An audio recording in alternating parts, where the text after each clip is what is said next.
So tonight's presentation for shade gardening is going to be presented by Carole MacMullan. She's part of the North Fulton Masters Gardeners Club, as well as the UGA Extension in Fulton County. Carole, can you tell us a little bit more about who the Master Gardeners are and a little bit more about yourself? Yes. Are the slides going to come up? Absolutely. Oh, okay. Just a brief pause. Okay, here we go. All right, who are the Master Gardeners? The Master Gardeners is a group of people, obviously, that love gardening, and they've gone through an educational program through the University of Georgia. Master Gardeners are found in every state, and they are always associated with a university, like an agricultural type university that has like an agricultural program. And I'm originally from Pennsylvania, so the Pennsylvania program is associated with Penn State, just to give you an example. So anyway, we go through an educational process to make sure that we can fulfill the mission. And the mission is to provide horticultural education, service, and inspiration to the North Fulton community.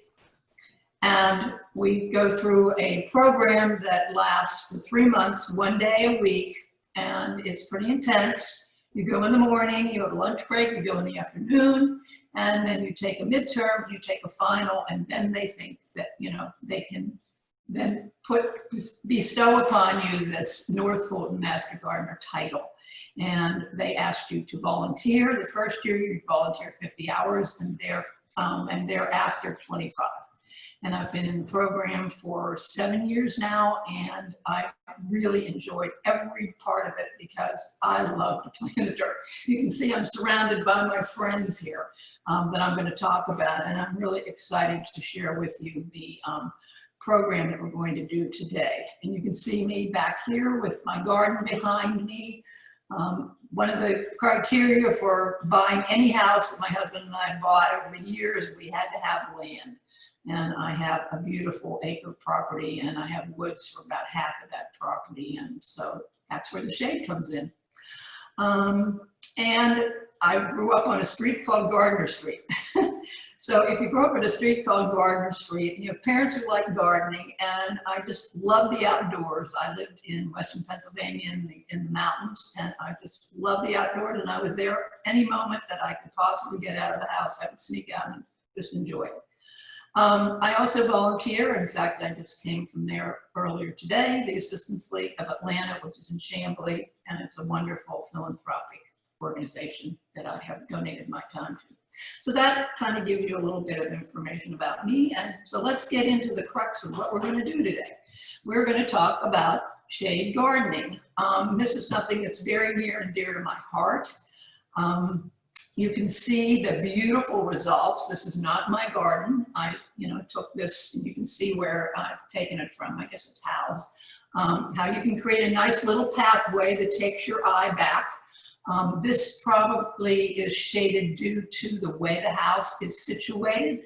Probably it's a north-facing portion of the property, and there might be eaves there that are creating this shade. And you can see what a lovely combination of plants there are. But I want you to notice, when you think of a garden, what do you think of? Flowers, color. Well, you're not seeing a lot of that, but I think it's really appealing. And I am going to tell you, you can put some flowers in there, but there are certain conditions under which you will see flowers in certain conditions and times of the seasons that you may not. So anyway, let's see what else we have. We have a great opportunity, so follow me through to this great opportunity. Okay, what am I going to talk about today? I'm going to talk about, first of all, what is shade, just to make sure you all understand what shade is. Then there are, when you purchase something, you usually have a tag attached to the plant that you purchase. And it tells you what conditions, growing conditions, that plant needs.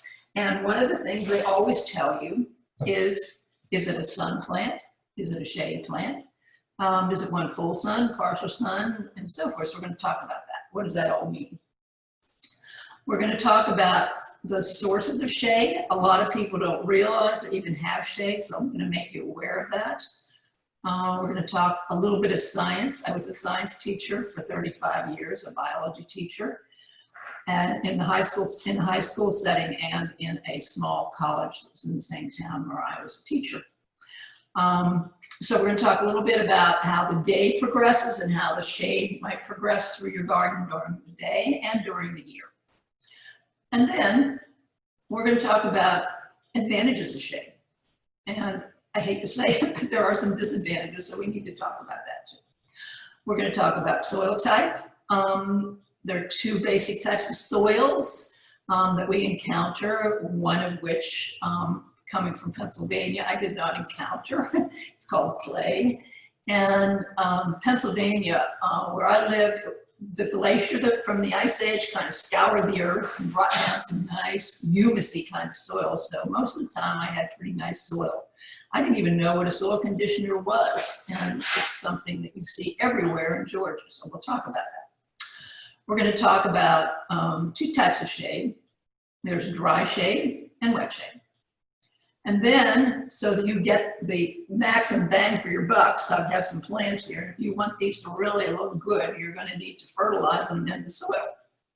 And then I'm sure something everybody wants to talk about is what are these plants that are adapted to the shade?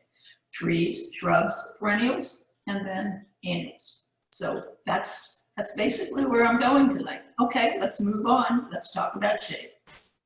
Okay, I am a biology teacher, and I really enjoy this subject because I'm a visual learner. So let's look at this picture. It's worth 1,000 words.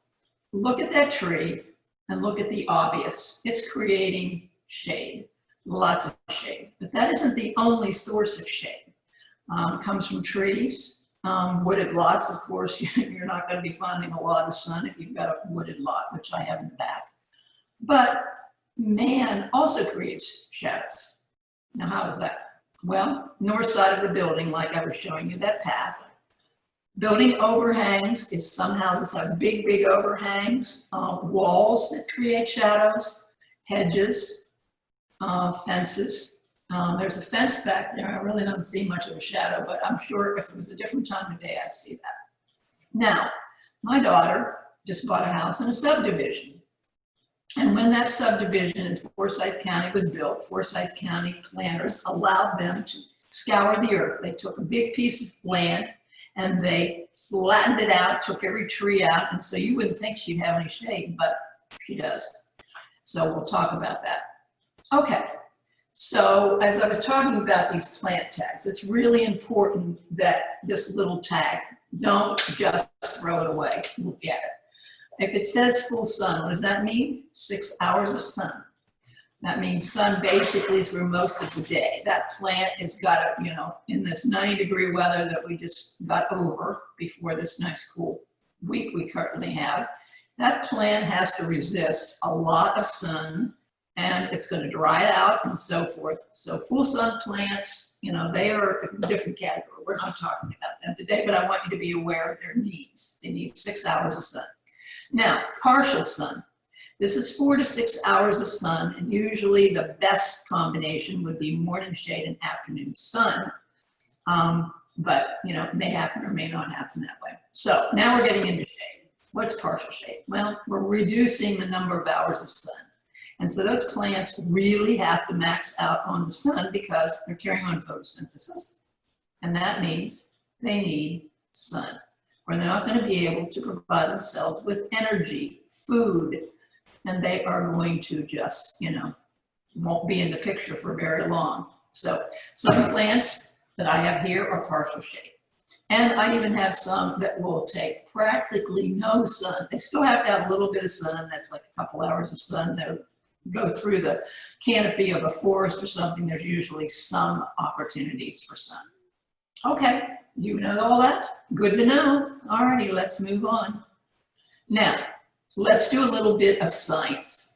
Okay, if we start here and we look at this little drawing over on the right-hand side, we can see in spring that the sun is higher on the horizon, and that's good. Plants say, oh, wonderful. And they have two benefits of spring. The sun is now, opposed to winter, it's higher up on the horizon, and therefore the rays are more direct, and therefore more photosynthesis can take place. Plus, the deciduous trees, the big guys out there, have not leafed out yet and have not created shade. So spring is when you're going to find many of these shade plants say, hey, here's an opportunity. I've got more sun, I'm going to bloom now. Okay, in the summer, if we look at the summer, it's much, much higher on the horizon, more direct sun. That means more light, more photosynthesis, more energy, and more opportunities to flower and create leaves and to get bigger and better. So more sun means more growth. So that's why I highlighted that in red. Now, again, pictures are worth 1,000 words. Okay, just to have everybody in the right mindset. You know, May is probably, you know, one of the prime times in Atlanta for growth. Look how nice and lush and green. These are the exact same locations. This is a master gardener's garden. And you can see in the winter the way it looks. And she probably went out there later and cut down and prepared that for spring, you know, because look at all that dead vegetation. And it's a good thing not to compost some kinds of these plants when they're dying and the perennials and the annuals are dying. Some of them will encourage fungus and disease. So I bag them up. I do not, unless you've got a compost heap or something, and then that might be a different story. But you can see that she needs to go and prepare that for spring, but it's January and she's got plenty of time. All right, time of day. So we were talking about the time of day. We were talking about spring versus summer, excuse me. But we know that the sun rises in the east and sets in the west, and therefore an area might be shady at one time of day and sunny at another. And again, we've got some pictures to show you. So let's move on, and I will illustrate what this is all about in the next slide. Okay, again, back to the same master gardener's garden. Okay, look at the shadows. At 8 o'clock, there are shadows there, and notice at 11 how much it's opened up. And the sun's much higher on the horizon, more direct light, and look at the opportunities those plants have to, you know, grow. They're going to grow better at 11 than they do at 8. Okay, let's look at some more times. I think you'll see the stark difference. Look at 4 o'clock. I mean, that's almost totally enshrouded in shade. So that she's not getting that much sun in this particular garden. And then at 7, it's still, because we're way down on the horizon now, we're just about ready to get into the, you know, the sun's about ready to go over the horizon and we won't see it again until morning. And so again, I'm going to, if you are into shade gardening, already have established shade gardening, or if you're a novice, the first assignment you should have, walk around your property. If it's a weekend and you're not working, walk around, look at it at different times of day. Look for shade, look for shadows. As I said, my daughter bought this house in the subdivision without trees, and they planted a token tree in the front, but she has plenty of shade on one side of her house, and the north side. And so, you know, if I walk around her property, she probably would have said to me, because she's not into gardening like I am, well, I don't have any shade. Well, yes, she does. And I'm sure you do too. All right. Now, I love to talk about advantages, but I better tell you the other side of the story. Shade plants grow very slowly, and that means they'll stay where you want them to stay. So, okay, we've got this plant right here, and we say, okay, we want that right there, and we don't want it to get too much bigger. So, you know, because they're in the shade, they don't grow that fast. But, so that means that they're not going to be invasive. This is not going to just take over your entire landscape. Now, by using shade plants, I said you don't get as much flowering, but you do have an opportunity. Notice the leaf texture here on this one is very different from the leaf texture on this, opposed to these leaf textures. So you're going to work with leaf texture, leaf color, size of leaves, and forms of leaves. Now, here's my favorite part of having a shade garden. I hardly ever have to go and pull weeds because they just, you know, what I pot into the ground is what grows, and what, you know, there's very few weeds. I cannot tell you. I probably spent maybe an hour this entire summer pulling weeds in my shade garden. That means there's less maintenance, and you don't have to divide plants. If they start creeping all over the place and you don't want them, if this thing takes over where you don't want it to take over, you don't have to do it every year, 4 to 5 years maybe. Okay, now here's the other side of the story. We're going to talk about disadvantages. Most shade plants, because they are not weeds. My bus with the rolling internet. Delivering Wi-Fi on wheels to thousands of students in Michigan's Wayne-Westland School District. We have a lot of motorhome complexes that don't have the connection. Interruption, I'm sorry. John Dignan says at least 40% of the families in his district lack the internet needed for remote learning. These 21 mobile hotspot buses are the solution to the digital divide that so many school children face across the country, including Danielle's. My kids started falling behind as well. Now that we have the mobile hotspot, they're able to connect, stay connected. I'm not failing anymore because of the internet, and it's loading now. Wi-Fi is needed most. Students can now access it from their bedrooms. What does the mobile hotspot bus symbolize in your community? Will you please mute yourself, whoever you are that are talking? Please mute, I can hear you. Okay, let's move on to disadvantages. Most shade plants grow slowly, as I said.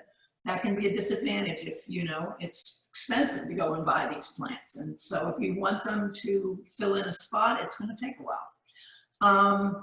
Maybe difficult to find plants that grow in the shade, but we are in a big metropolitan area, and we have some very large nurseries, Home Depot, Lowe's, and then I love Pikes. In fact, I spent some time there today, and I'll tell you more about that later. And I also live up in Milton, where we have this wonderful place called Scottsdale Farms. Shade plants will not thrive unless they get some sun. They cannot be in the total black darkness. Shade plants, because they're in the shade, do like moisture, and I do have an irrigation system back in the woods. But they don't like wet feet, so you've got to get the happy medium. You don't want too much moisture, and you don't want to dry them out either. Shade plants, because they're in the woods and they've been adapted to the woods, they are not really going to be very happy with this stuff called clay. And so the soil must be amended. So let's talk about amending the soil. Okay, next slide, please. Okay, now types of soil. All right, I am a hands-on person. Being a biology teacher, I taught 90-minute classes. They're called block schedule. I don't know if they're still using a block schedule, but we used to do a lab almost every day. I always like to have my students get back in the lab and learn from doing. So anyway, I'm going to talk to you about the kind of soil my daughter encountered in her new subdivision. I don't know if you can see this, but here's the clay, and the clay has got lots of rocks in it, okay? It certainly doesn't look like these plants are going to be happy campers. You add water to that, and this can turn into cement practically.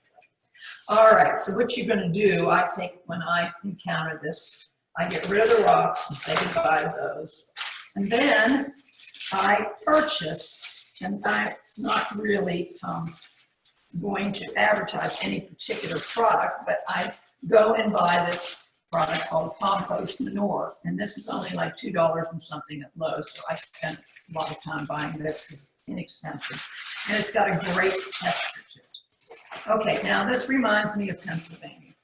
Okay, I take that and I'm going to add that to it, and my plant that would not be that happy in the clay, now, oh my gosh, look at that. The texture's great, and these little roots that are going to come in here are going to want to come down, and just pretend my fingers are roots, and they now are happy campers. And then I might want to add a little fertilizer, because I've just invested money in a plant, and I want them to do well. So let's add a little bit of that. And now we're going to have a happy set of plants. Let's get that all going now. So Carol, for like a pound of your dirt over there, you're putting like a teaspoon of your fertilizer? Well, this soil was so bad, I did 50-50. Okay. Got to see how, I mean, this new subdivision, they just remove all the topsoil, so there's no opportunities for anything that's, you know, really good quality. Whereas sometimes I'll dig and I have clay with some humus already in it, and so then I'll just, you know, so you have to kind of think about the plant and the plant's roots, and can they get in there? Is it going to turn into cement or whatever? Okay? Is that Yes. okay? Now, this is my pickaxe, and I use it all the time. I dig with this better than I dig with a shovel, a big shovel. And this can get down into that concreted clay. And I would suggest, if you are doing any serious planting with lots of plants, invest in a pickaxe. And also be careful of the weight. Pick it up. Some of them are very heavy and very hard to maneuver. I love this one. You can see, I've loved it to death. It's really looking rustic because it's used all the time. I use it weekly. I love the thing. Okay, now, so anyway, what about clay? Clay retains moisture, and shade plants don't like to be wet. So if you have a, you know, pounding rain over several days, you know, it can actually rot the roots in some things. And I talked about the stones. Its nutrient level is not the greatest. There are nutrients in it. Clay does have nutrients, so you might, you know, you want to supplement them. You want these plants to have the very best start. Just like when you have a baby, you want that baby to have the very, very best start from day one. Okay. It requires the soil to be amended. We talked about that. Now, back in Pennsylvania, where I have that wonderful humusy soil, I do actually find it back in the woods. There are patches of really good soil, so, you know, I don't really have to add a lot of, you know, compost manure, but that manure also has nutrients in it too. And the humusy soil has a lot of texture, and which again, those roots, just think about those roots when you're planting. Are those roots going to be happy campers or are they not? Humusy soil has a lot more nutrients than clay. And so there you go. All right, moving on, now that you know about soil types. Now, when you have the fertilizer, there's various fertilizers, and I'm very intrigued about this because I was a biology teacher and I used to say to my students, you know, most people have great prejudice against bacteria. When I think of the word bacteria, they think, yuck. Bacteria are necessary. If we didn't have them in our gut, we wouldn't be able to digest our food. If you didn't have them in your mouth, you would not have a healthy mouth. You have good bacteria and bad bacteria. And you want to add some good bacteria to the soil. And people who have fish tanks, they add bacteria to the fish tank in order to get the proper balance. But there's also these other things that have really become well-known lately. Scientists have been investigating these mycorrhiza. And these are fungus. And these fungus attach to the roots of the plant, and they increase the surface area to absorb nutrients and water. They're very, very important to good growth. And so you can buy fertilizer. This is just an example of one product. I'm not going to push that particular product. You can buy it at Pikes. And notice it says root zone. So because it's got the mycorrhiza in it, it will increase the growth of those fungus that aids in the growth pattern of plants. All right, moving on. What else are we going to learn here? Get to teach you a little bit of biology. Okay, you saw when I added fertilizer, I added this honeycomb. And most of the plants that grow in the shade like an organic product, and I'll talk what that means, and it's acid loving. And so most of the plants that I have here and that you will put into a shade garden want something with a little bit of acidity. Not much, but a little. Now, let's look at the ingredients real quick. All right, what do we mean by organic? Well, when I taught my students organic chemistry, as part of their biology curriculum. Organic is defined by biologists and chemists as anything with carbon, hydrogen, and oxygen molecules, or atoms, excuse me. And another definition is anything that is created by a living thing is organic. So let's look at the ingredients. Feathers, hydrolyzed feather meal. Is that organic? Absolutely, because it comes from a bird. Pasteurized poultry manure, comes from another, human or another living source. You have cocoa meal from a plant, that's organic. Alfalfa meal, that's organic from the alfalfa plant. Now we're getting into the little gray areas here. Okay, green sand, humates, sulfates of potassium, magnesia, and elemental sulfur. Okay, now, according to government guidelines to call it organic, it has to have a certain percentage of organic, and it can have some inorganics in there, but you have to have certain nutrients to keep this plant alive. Just like we have certain vitamins that we need and certain minerals that we get from fruits and vegetables. So they need these other atoms. Okay, when to use? Now, in the spring, most of these plants prefer, they're coming out of the ground, and they may have totally disappeared over the winter, and the root systems are now active again, and we're getting leaves and so forth. So they need fertilizer. So most times you want to fertilize in the spring, but it's fall, and let's say you forgot to do the spring, or let's say you're just planting something. Use half of the rate you would use in the spring. Now, why? Because it's going to be winter, and you don't want them to put out too much new growth, because we're going to have a frost, and that frost can just zap it. So don't encourage it to spend too much time creating new leaves and so forth. And so there you go. And this particular thing is, I forgot to say, it's one that will release its nutrients over time. All right, now, we said there's two kinds of shade, dry and wet. Dry, of course, you've got those big trees with big roots. They're the big guys. They're the gorillas, they're the big ones. And they are going to get first dibs on the water. And therefore, they're going to create dry areas, and it's not as easy to grow under a tree as it is to grow in an open area. So that's going to create dry shade in most cases. Under eaves, there are certain parts of your house where the water just doesn't come down. I know I have a section of my driveway where I have some containers, and just the way the trees are there, and the way that they come down and so forth. It's always dry in that one little corner of the driveway, and so I always have to water those plants, even if we have a rain. So when you have dry shade, you want to amend that soil, because again, if it is, texture porous like this, then the soil can go down, the water table can go further down into the ground, and they have more possibilities of getting rain from the depths of the soil rather than just the surface. Mulch. My dear sweet husband hates mulch, because he has to pay for it if I say, okay, we need the mulch. But mulch is wonderful. It makes the yard look better. It helps you retain the water. And on top of that, not only do you have it look good, it helps you retain the water. And what was the other thing? Well, it'll come to me later. But anyway, mulch is great.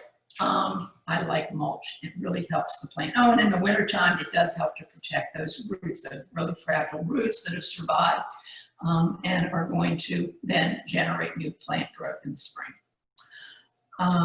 Okay, moving on. Wet. Okay, wet. Okay, if I asked you what wet, 99% of people would say, okay, of course it's going to be wet near a stream or a lake, or spring, an underground spring, or a spring in the property. But my daughter has an air conditioning unit that spills out dribble water, and it's just wet there. Also, the way that they landscaped her property, it kind of sloped down towards the road. And we planted a tree and it died immediately. I planted some grasses, which are, you know, you can't kill grass, but we killed the grass. And when I dug deep, the water table was way down and it was just like a pool of water underneath. I was just amazed. There was just no drainage there. Very, very, very, very poor drainage. So what I did, I bought a product that contains little tiny stones, little pieces of shale. And you can buy this product. It's called Permatil. It has a little bit of ground up shale in with the soil, and the fertilizer comes like a, you know, what I did is take practically the whole big bag like this, and I had an area probably about the size of this table, and really mix that in. And then I made it a little bit of a raised bed so I could, you know, get away from all that pooling of that water underneath there. So if you have that situation, you can improve it. And then hopefully you won't lose plants like we did. Okay, that is wet. Now, going back to plant tags, you always want to get the right plant for the right place. Okay, if you look at my map here, I was from Pennsylvania, from the mountains, and I was in zone 5. And things that grow well in Pennsylvania, let's come down to Georgia. And the portion of Georgia that we live in is that sort of pinky browny color. And you can see we're zone 7. So when you buy a plant, it will tell you the zones that it'll grow in. Like this particular plant right here will grow in 7 through 9. So I love, this is a gardenia. I could never grow gardenias in Pennsylvania. I'm in zone 5. I plant that thing, you know, I'm just, it's throwing my money away because come winter, it's just gonna die and I'll never come back. So you have to be aware of the zoning. Okay, let's take a look at Georgia. We'll get an enlargement of just the state of Georgia.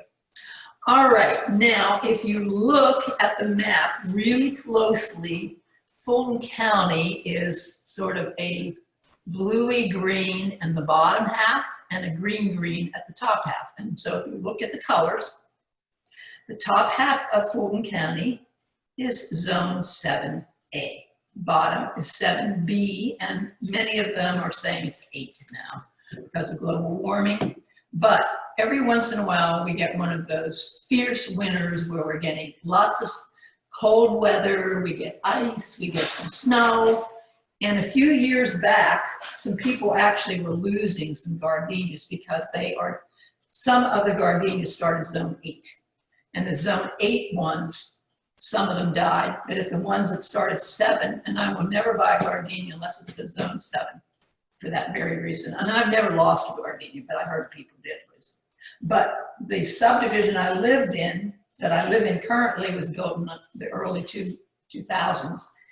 And they put something called Indian hawthorn in there.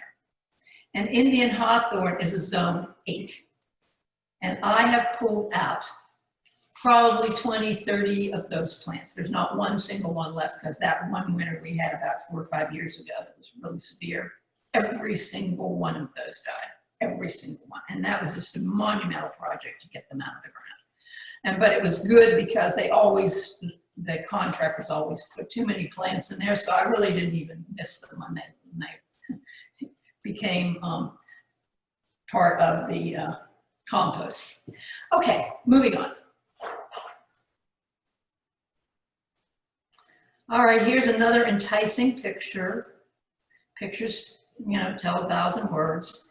Look at the wonderful path. I have in the woods in the back of my property. I have a pathway, and I have plants, you know, going on. And look at the rock. I love rocks because rocks are not going to die, and they just have appeal. They have texture. And I was blessed with my yard that there was a lot of stones on the property. They just didn't take them away. They just incorporated them into the landscape. And I've bought a few here and there along the way. Of course, the nice flat ones, you have to buy those. I mean, I don't get any freebies in that regard. But anyway, just look how appealing that is. Look what you can do. Look at the opportunities for shade. Okay. And as I want to emphasize, too much shade does not mean your garden cannot be attractive. Okay, and the most important thing, if you learn nothing else tonight, plant the right plants in the right place so that they can thrive and be happy. Okay, let's quickly get into my favorite part of the subject. Let's talk about the trees and shrubs and annuals and perennials. Okay. All right, that's what I just said, so we'll move on. Now, here is, I'm going to talk about these, I think, by, when they actually bloom. I think I did this chronologically. The red buds bloom in early spring, and if they get a lot of sun, they're going to look like that. If they get like partial sun, they may not bloom as well. If they have partial shade, they will bloom, but again, you will not get as lush of flower, so many flowers on it. And also I want to point out, notice that when you have a red bud bloom, the leaves aren't real obvious because they come out later. And I love the leaves, look at them, they're a little heart-shaped. And then you can see that they also have a seed pod. And some of mine are having seed pods. All right, moving on. More goodies to put in your shade garden. Dogwoods. And dogwoods are the same way. They tend to do really well at the edge of woods where they still can garner some sunlight. They really like partial sun. If you put them back, I've put them back in the shade and they don't flower. Their leaves will be wonderful, they'll be green and so forth, but they won't really flower. They won't look like that. So you have to give them a little bit of sun, okay? The more, energy they can garner from the sun, the better. All right, some more possibilities. Look at that. That's hydrangea. Look at the size of that. That little guy grew quite a bit. That's probably a 20-year-old hydrangea. It's beautiful. All right, moving on. Okay, azaleas. I want to talk about azaleas. I don't know if some of you have discovered that there are two types. The cultivars that you can buy at all the big box stores and at nurseries. The type you see in almost every landscape in Atlanta. These are evergreens. That means they'll keep their leaves all winter long. That doesn't mean that, like they produce cones like, a spruce or a pine or a cedar or something, but they do keep their leaves. These are the cultivars over here on the left. On the right are the natives. And you can see the flower structure is different. There's more leaves and less flowers. You can see that in the springtime, some of these azaleas are just totally covered from top to bottom with flowers. You will not find that with the natives, and the natives do lose their leaves. If you've ever been to Callaway Gardens, that's where you can see lots of natives, because Mrs. Callaway, she was a rescuer. She had a large pocketbook for her garden, and she sent people out whenever they were doing subdivisions and building buildings. She saved the native azaleas and brought them back to her property, which is now part of Callaway. Okay, again, same thing, basically trying to emphasize the evergreen versus the azaleas that are natives, and you can see the difference in their appearance. Very, very, very different in appearance. I would suggest that the natives go back in the woods. They're not a good landscaping plant to put in the front yard. I've never seen anybody do that. Okay, what do azaleas need? The type that we grow down here are usually zone 6 through 9, but back in Pennsylvania I could also grow, but those were a totally different variety. There's something called genus and species, a different species that was adapted to the colder climates. As I said, if you put an azalea in the sun, go down to the very last portion of the slide, it says most sun tolerant ones are the encore. And they do bloom, not forever. They call them ever blooming, but mine are blooming like crazy now. They usually bloom in the late summer and in the spring. And then just a smattering throughout, but the real, beautiful look of the azaleas usually only happens twice a year. And they hate to be soggy. They don't like a lot of water. I mean, they like water, but they don't like to be overwatered. And again, they like acid soil. Okay, moving on. All right, here's a plant that I absolutely adore, but not everybody does. And I love its name. It's called Daphne odora because it not only has a beautiful flower, but it smells good. So I love it because it smells good. It blooms really early in the spring when nothing else is blooming, and it just sends off this just absolutely fabulous fragrance. They like partial shade. Notice the pink flower. Again, like acidic soil. You want to fertilize them in the spring. And they will not grow up in Pennsylvania because notice again, zone 7 through 9. Okay, and you get down into Florida and they won't grow down there either. All righty, moving on. I found a wonderful quote about Daphne. And notice this Daphne has a little bit different leaf. It's variegated, it's got a little bit of white around the edge. This is a quote that I love. They are finicky, persnickety, difficult, but they are magnificent, wonderful, and irresistible. This plant, do not plant it unless you invest in amending the soil. It will not flourish without good soil. This is a very temperamental plant. I have never had any problems with it. Other people tell me that they bought them and died. But as I said, this is my quote. I love this plant and cannot imagine my garden without it. All right, moving on. All right, I have some companions with me tonight. And I absolutely, this is one thing I loved about moving down here to Georgia from Pennsylvania. I couldn't grow these wonderful plants. This is a gardenia. Let me just get rid of this. And notice, I can't imagine not having these in my yard. Any yard pretty much can, accommodate one of these because they come, notice, small, medium, and large. So this one I just discovered recently. I didn't even know this one existed. This little short guy, he's a dwarf, and this is called radicans. This is Gardenia radicans, and it's our little dwarf, and it's got a pretty little flower. Look at that, Oh my gosh, I wish you could, I could pass on this wonderful scent to you. And I also have a radicans at home, so there must be various varieties of radicans. And notice this flower is a single petal. This one has multiple petals. It's wonderful, just delightful. Okay, so that's the baby. All right, let's get into the middle-sized one. I said small because that's the word, and this one's small. The one that I would suggest if you want to buy a one-in-one only and you can accommodate a middle size, this is called Frostproof, and it is really tolerant. Nobody uses those in zone 7 because notice this is zone 7 and some of these you're going to see zone 8. So it can deal with a cold winter.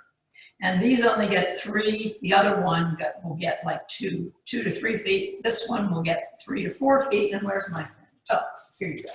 Come back over here and show off your beauty. All right, and these are evergreens. So these leaves are there all year long. So when they're not flowering, even they have winter appeal. And they will take partial sun. Please don't put them in the blazing sun. They'll just be very, very unhappy. And they are partial shade. And another thing, I've got deer. They are deer resistant. So what is there not to love? I mean, you get a fragrance, you get an evergreen, you get a beautiful flower. And then here's the giant. Let's look at the giant. Next slide. Now, this is August Beauty. It's the biggest of the varieties. And they had them on sale at Pikes. Pikes let me borrow these plants. So I'm going to have to, plug in for Pikes. They let me borrow these. I'm going to take them back tomorrow because I've got plenty of gardenias in my yard. And this one is the biggest one and has the biggest flower. And this one I picked out because it got a flower on it. What the heck happened to the flower? Oh, well, you don't have your flower. I think I pulled this one off of one. Okay, they're double and you can see the picture. They have a bigger flower than any of the other gardenias. Bigger might be better. Again, you have to think about your property. If you've got a lot of property and you've got room for this guy, you're going to get 5 or 6 feet tall. Okay, moving on. What other goodies? Okay, I can't say enough about hydrangeas. I absolutely love them. We need to do a whole presentation just on hydrangeas, but they come in pinks, whites, blues, And some of them are the mop heads, and some of them are lace caps. Moving on. There's hundreds and hundreds of them. And then you might be familiar with these conal varieties, which are the oak leaf. And then we have the camellias. Oh my gosh, I have a camellia plant. It must have 200 blossoms on it. And it's just about ready to pop. And so there's two kinds of camellias. Sasanqua is the one that's going to be blooming very soon. And then there's one that is just so enticing because it's winter and you look out and all of a sudden, oh my gosh, that bush is blooming. And look at those flowers. Aren't they fabulous? That's a japonica.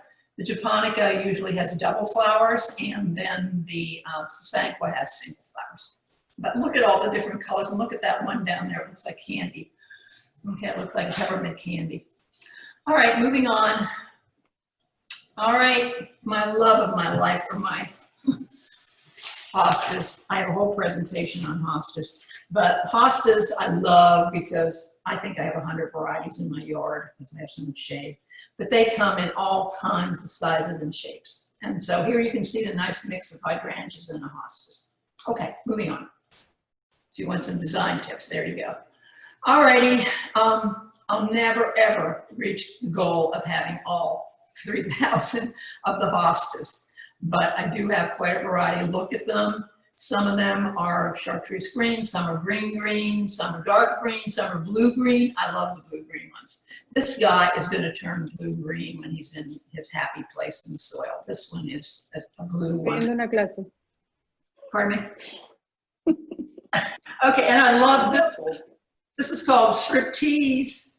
Look at its color. It's just so fabulous. It's green, and then it's got an inside color of green and a little bit of white. That's just marvelous. Love it. So you can see the leaf sizes are different. Look at this one. This one has a lot of texture to it. And then you've got the biggest one. It's called Summon Substance, and it's kind of huge, usually. Oh my gosh, it's about 3/4 the size of this. Okay, moving on. I'm sorry, we got to keep moving. All right, here again is a hosta that's sort of bluey green over here on the left, and there's the flowers. They also have a flower. I don't find the flower that appealing. If they don't bloom, I'm not upset. They come in white. Some of them have white flowers and some have purple. And then this is my sister's garden in New England. And I was talking about the Summon Substance with a huge leaf. Look at that big, big green leaf plant there. And look how she has taken it. Here's a design idea. Don't just make straight line gardens. Give it some curvature. And look what she's done. She took hostas and put them in there. She's got ferns in the back.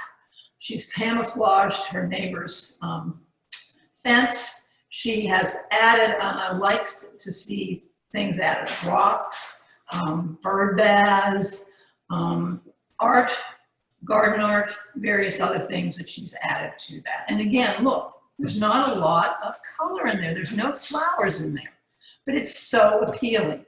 Look at that, beautiful, loved it. That was one thing she hated about moving down here.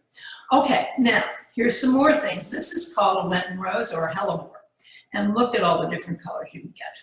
These are wonderful plants. Again, they surprise us by blooming in the late winter when nothing else is, appealing in your garden.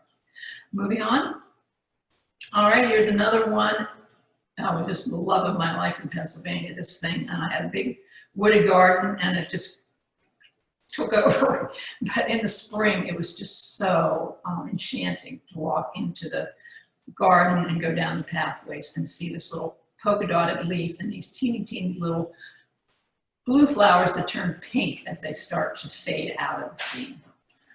They don't do as well here. I've tried them, but they give some appeal because they give texture and color. Moving on.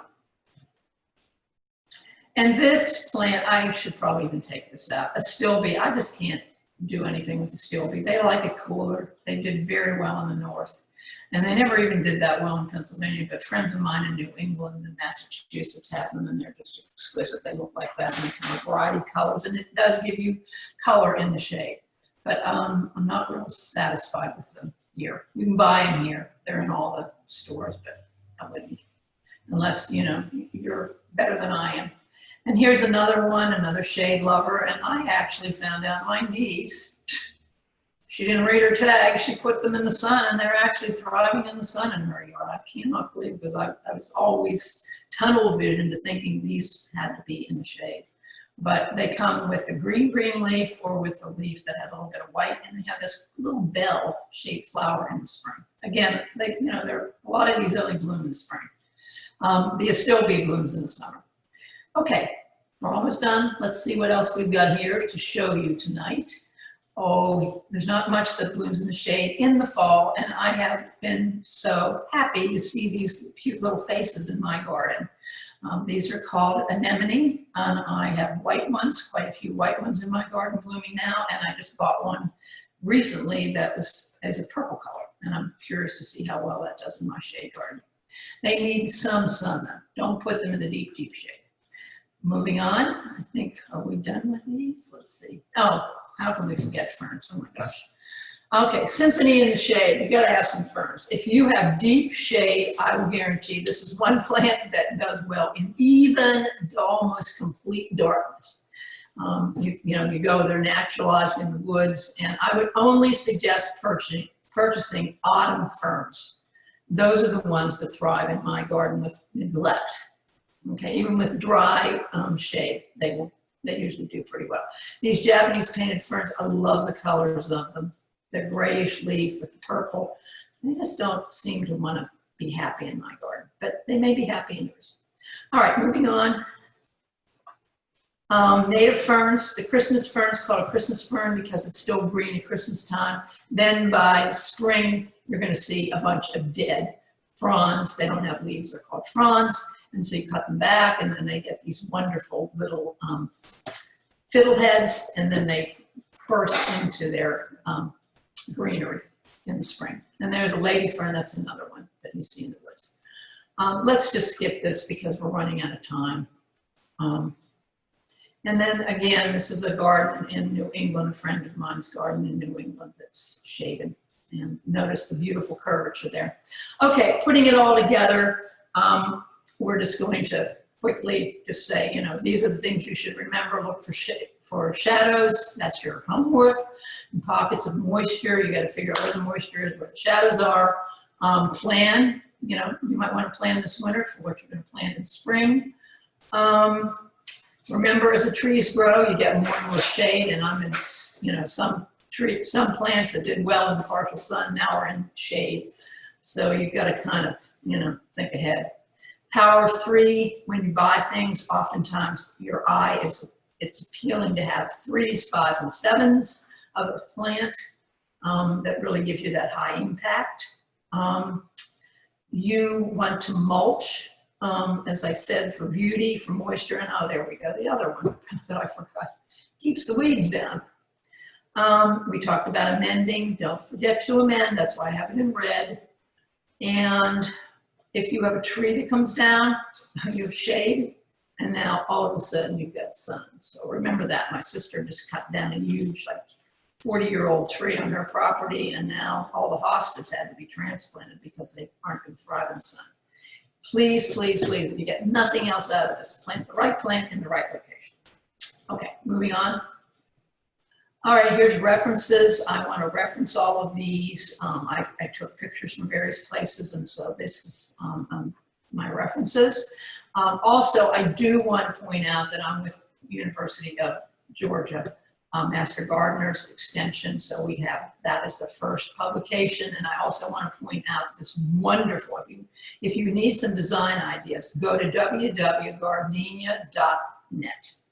That's a great, great design ideas for you in that. Okay, what else do we have? I think we're coming to the end. Here's books. I'm gonna just skip over this because we're running out of time. Moving on, there's phone apps that you can get. It'll tell you. And let's see if we have questions. I think that's it. Thank you so much, Carole. We did have a couple questions pop up. One of the big questions were, among all the plants that you mentioned today, or anything that you might not have mentioned, are there any deer-resistant plants that you actually like in your shade garden? Well, here's a gardenia. I've never ever had anybody chomp on that. There's one kind of bulb that will grow in the shade.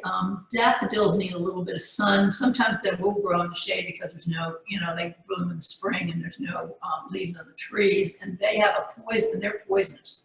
The bulb is poisonous.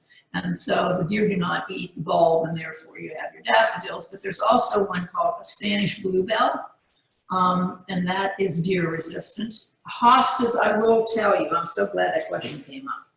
I have a lot of hostas, and the deer would have chomped them down to the nibbles. I spray every 2 weeks with something called liquid fence, and there's something called deer off, and there's skid away. There's various products that have a horrible odor. Do not store this inside your house or you will regret it. It has a horrible odor. It's organic, and it's just a bad smell. I guess it smells like some kind of predator, urine or something. I don't know. But beware, it really works, but you've got to be diligent. Not diligent. You buy hostas, they're going to get, if you have deer, if you've got a fence around your property and it keeps the deer out, hallelujah, you've got it made. I wish I did, but my property's too big. It cost me a small fortune to put a fence around. All right, anything else? Okay. Yes, next question was from our friend Rosie. Which Georgia natives are good in the shade? So can you mention a couple of Georgia native plants that you recommend? Okay, we talked about the native azalea. Does well in the shade. That's where it's found normally. And then I talked about the ferns. The Christmas fern, I walk my dogs every day on this path, and there's tons and tons and tons of those Christmas ferns, and the lady fern. Those are the two most common ones that I have seen in Georgia.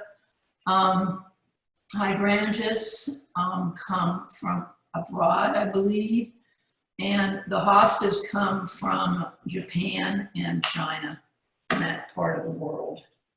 Where do gardenias come from? That I am not sure if it's a native or not. But boy, it loves it here. I'll tell you that much. So that's, I wish I knew more about natives.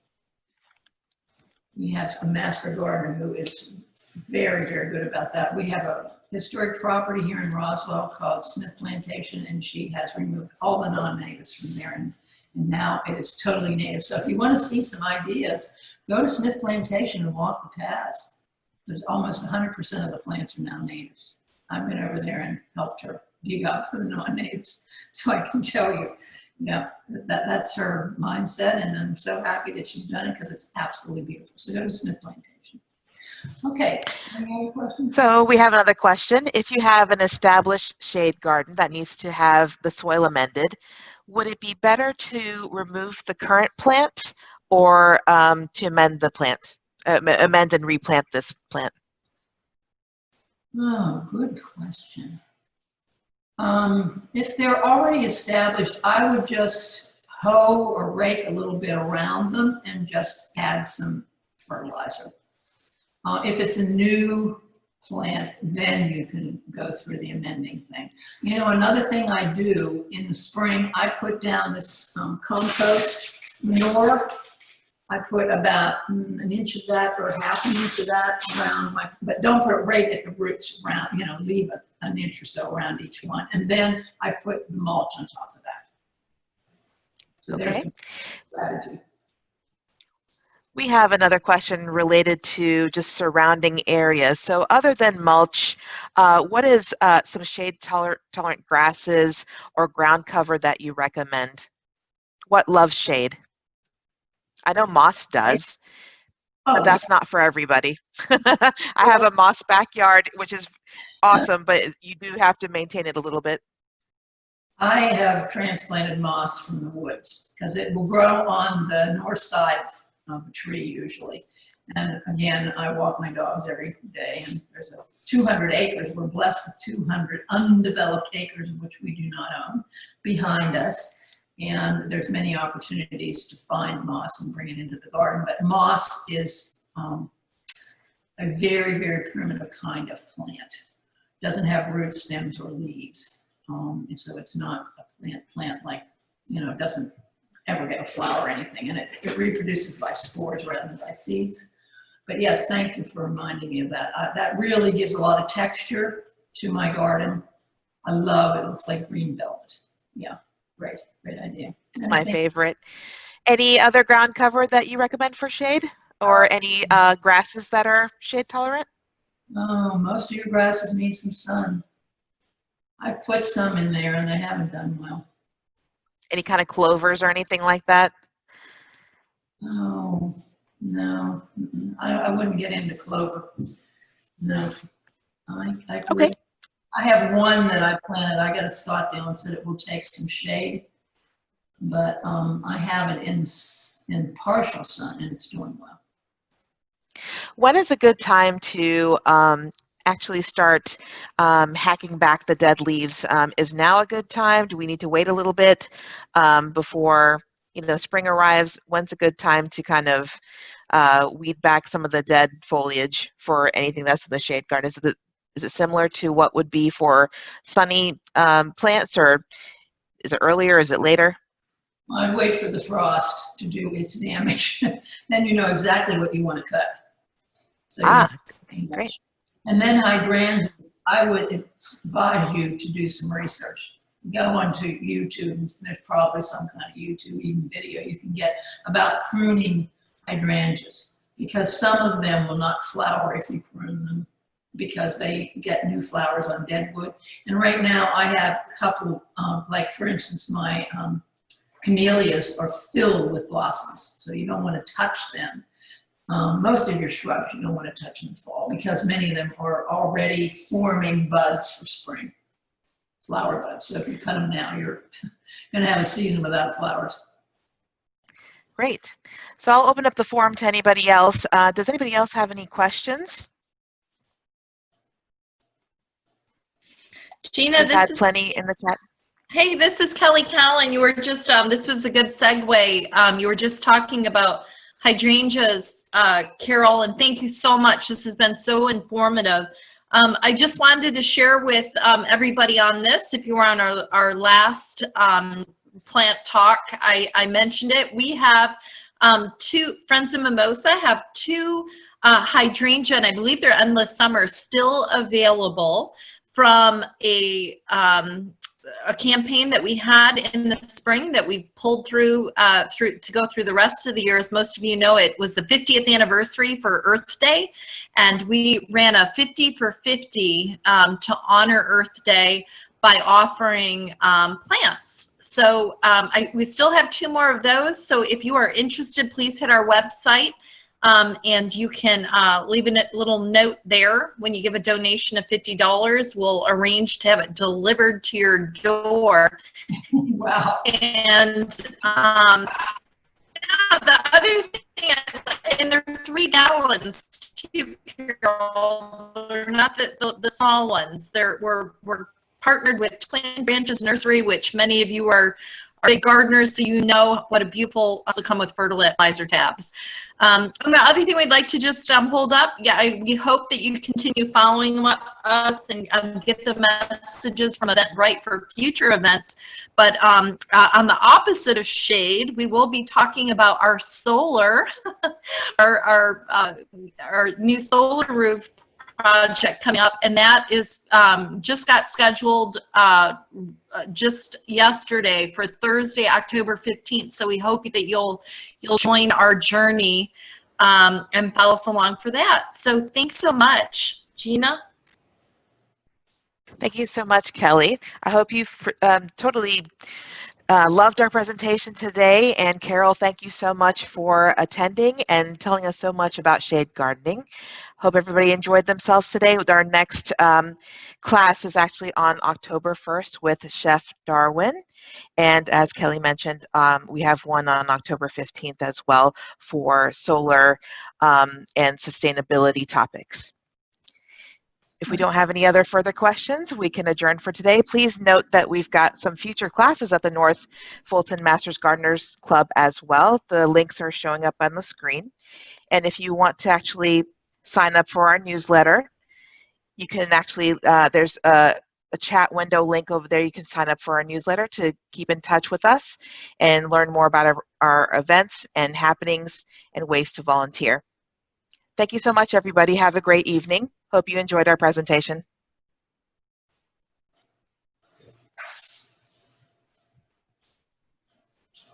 All right. Thank you, Steve. Good job.